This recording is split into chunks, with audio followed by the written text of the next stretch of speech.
Masquera say Mure Zimbabwe, welcome to our channel, Zim Confessions and Deep Secrets.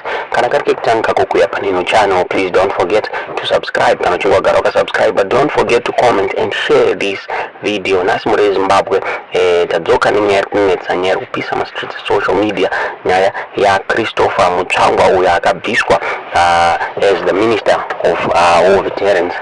Mure Zimbabwe akafaiwa na President Mnangagwa Saturday pane maruma zinofunga ngachitenderera vamwe vachiti Chris Mutsvangwa akadzingwa nenyaya yema shady business dealings aanga kuita nema Chinese, vamwe vakataura ivo vachiti akanetsana na Minister of Information vamuswere nyaya yakabuditswa na Save Kasukwere achiti akanetsana na Minister of Information vamuswere nenyaya yeappointment yeboard reZBC rakaitwa mushure mekunge pane board rakaiswa na Monica Mutsvangwa rakafaiwa Mure Zimbabwe. Vamwe vanhu vachitaura zvakare vachiti wanted to remove Chiwenga, Vice President Chiwenga as the VP when he wanted a post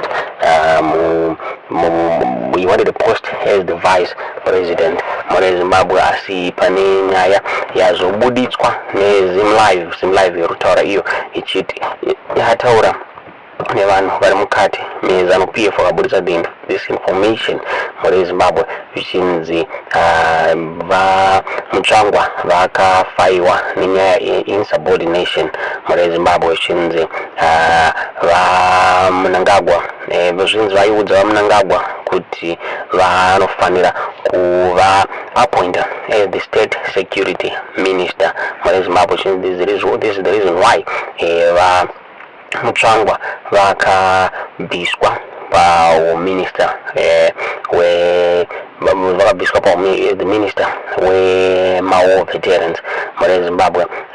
Zviri kunzi imwe nyaya yakakonzeresa ndekuti Mutsvangwa vanga vari chairperson of the Zimbabwe National Liberation War Veterans Association pamwe chete vachiseva zvakare as the minister this sector zvinzi so so vakaapproachwa vachinzi was supposed to let go chairmanship asi hanzi vakaramba Mure Zimbabwe. So hanzi vakazopa Mnangagwa condition yekuti vasiye chairmanship uyu vaifanira kuappointwa as the Minister of State Security. Zviri kunzi pakaitika heated meeting between Mnangagwa na Mutsvangwa zvakazolida kuti Mnangagwa vaita furious pakusvika pakufaya Mnangagwa. Zim Live yabuda ichiti he was told you can't be a minister and also be chairman of the war vets. A government source yabuda ichitaura izvozvo zvikanzi he was insubordinate. He refused to let go. Mnangagwa is said to have been growingly annoyed with Mutsvangwa's defiance, and this came to a head when the minister turned up to see him without appointment on Sunday. Ndo zvakaitika Mure Zimbabwe zvinzi Mnangagwa vakaapproacha vaConstantino Chiwenga pamwe chete navaKembo Mohadi on this issue, then vakaagree kuti Mutsvangwa vari kufanira kuremovwa with immediate effect. Mure Zimbabwe tingaziva munoona sei nyaya yabuditswa neZim Live iyi. What do you think is going to be the next move yava Mutsvangwa? Ndofunga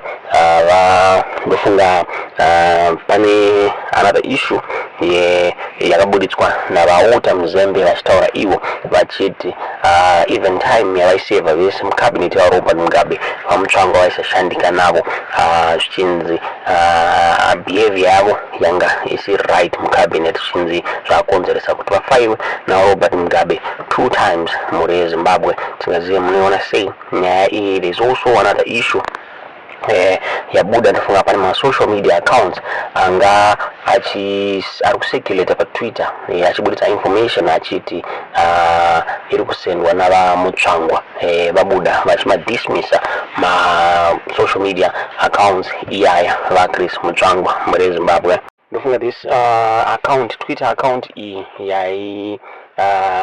yaitaura iyo ichizviti ndeyava Chris Mutsvangwa yabuda ichiblasta vaMnangagwa ichitaura iyo ichirosta maappointments avakaita muri Zimbabwe nekuluta kwavari kunzi kwako ichitaura zvakare ichiti vailuta zvinhu muri Zimbabwe asi vaChris Mutsvangwa vabuda vachitaura ivo vachiti havana havasi affiliated uyezve havana kana knowledge of this account muri Zimbabwe zvinzi I belong to Mutsvangwa this account. Vakataurawo zvakare vachikumbira the Zimbabwe Republic Police kuti itore action pakuadresa this issue. Zvakare vakabuda vachipledge his unwavering loyalty to the party president to President Emerson Mnangagwa.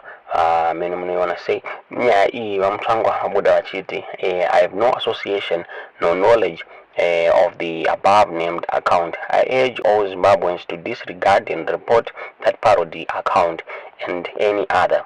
I also implore the Zimbabwe Republic Police to harness this challenge. My loyalty to the party and President Mnangagwa is beyond question, and to use my name and likeness to cast false information on the party and its leadership is intolerable. Ndozvabuda zvitaurwa navaChris Mutsvangwa mustatement ravabudidza vachiti the social media account iri kuoperata under zita ravo ndeyefake uye iri kukonzeresa confusion and misinformation among Zimbabweans muri Zimbabwe. Another issue ndeyabuditswa zvakare nema-war veterans abuditsa chairman abuda achirepresentwa navaambias matebula vabuda vachitaura ivo vachiti they are happy nekudzingwa kwakaitwa vaChris Mutsvangwa. Zvichinzi vaChris Mutsvangwa vanga vari a non-performer kuorganization yema-war veterans. He was using this post to gain for his personal gain muri Zimbabwe. Tisingazive kuti munoiona sei nyaya iyi. Tiudze zvamurifunga pamusoro penyaya comment section kuti vaMutsvangwa what's next for vaMutsvangwa. Is he going to be given imwe post iri pazasi pe-ministerial post kana kuti uyezve tiudzewo kuti vacharamba here vane post yavanoda kubata uri Zanu-PF kana kuti vangofaiwa mucabinet chete muri Zimbabwe.